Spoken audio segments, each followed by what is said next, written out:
husband and wife teams, Permjot. Do you care? You don't? We talking about angel investing still, or? Oh, yeah. Yeah, keep me on track. I've never invested in a husband and wife situation, but funnily enough, people have really weird formulas. There's one angel I've worked with. He would never invest in a business run by a single child. Because he felt that those people who come from single... Are there many single children?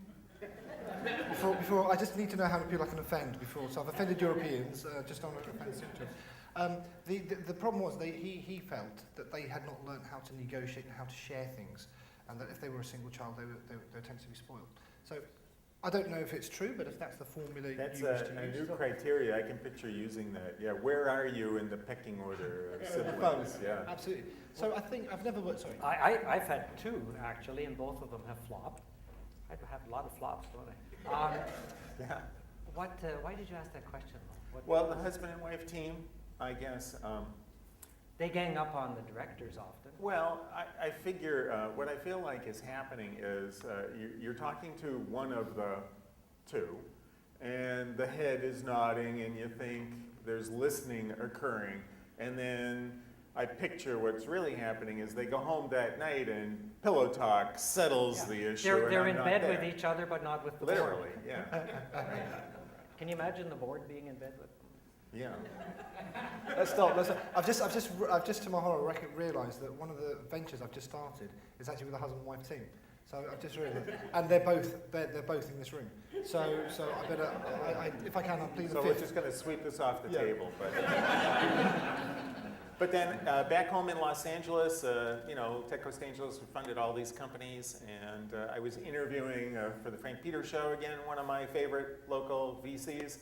And he wants to tell me, he's already hinted before we get started, he wants to tell me about a company that he's recently funded, and it's one of the Tech Coast Angel companies, and it's a company I didn't invest in because it's a husband and wife team. And to hear him tell the story about the company, I kicked myself all the way home that day. So there are no absolutes, I guess, huh? Just to finally round off on integrity, I think an important point is not to always look for integrity elsewhere, but also to look for integrity amongst ourselves. And I think it's equally important, the best deals, entrepreneurs often have a say in who they bring on board as an angel investor.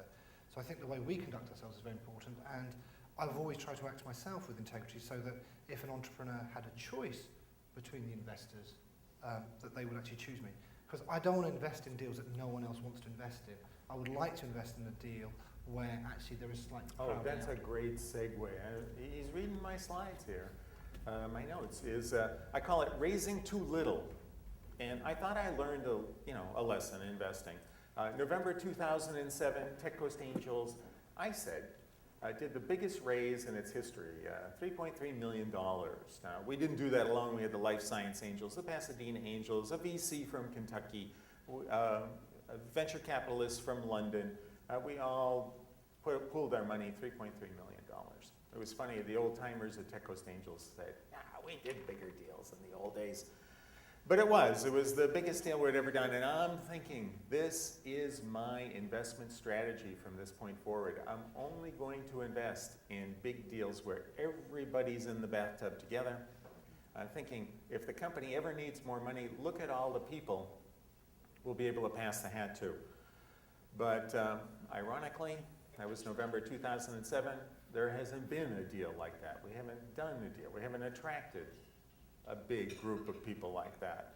So I'm concerned. One early lesson I felt I learned, I led some deals early on. They only raised a little bit of money. The problem is, what can the little company do with just a little bit of money? Not that much. This is a problem that's maybe happening again in this economy. So my question is, when they come back for more money, they have very little to show for it. How do we deal with that? Have you ever had that problem? You mean they haven't hit their targets and now they want more? It's hard to hit their targets, but they've spent a little bit of money. So we should throw good money after bad? Is that what you're saying? Well, that's the question. Don't you love them, though? No. You haven't gone native? Not at that point. Not at that point. One of the things that struck me, and I'm sure it struck a chord with other people in the audience as well, was when we had a talk from Basil Peters this morning. He talked about getting ready for an exit, maximising value. And I just thought there were so many interesting parallels between angel investing, you know, when you're going in and how the entrepreneur should think, and exit investing, getting ready for an exit. And one of the things is, you know, start raising money early.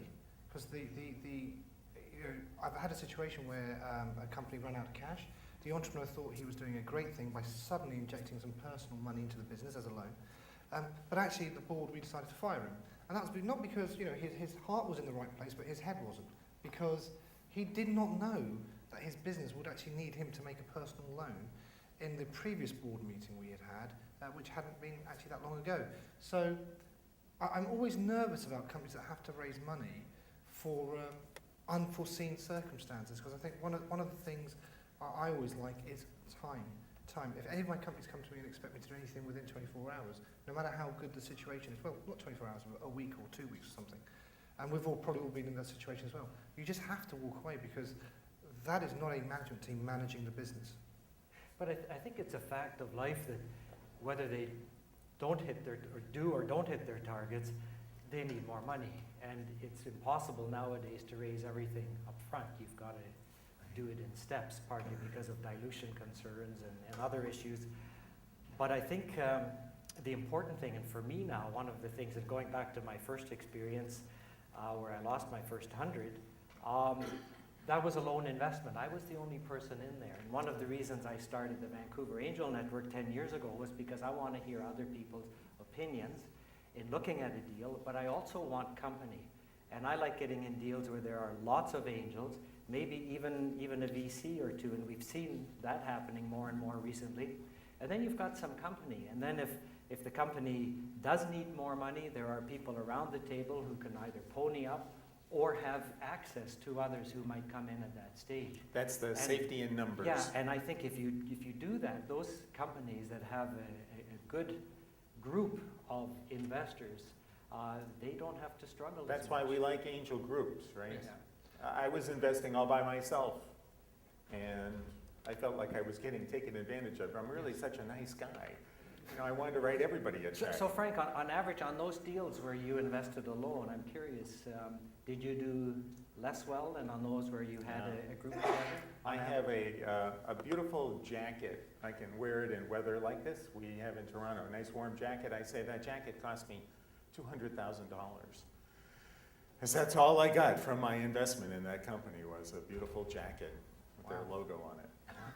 Well, I personally, I mean, I've joined First Angel Network. The first company I've invested in Canada is through the First Angel Network.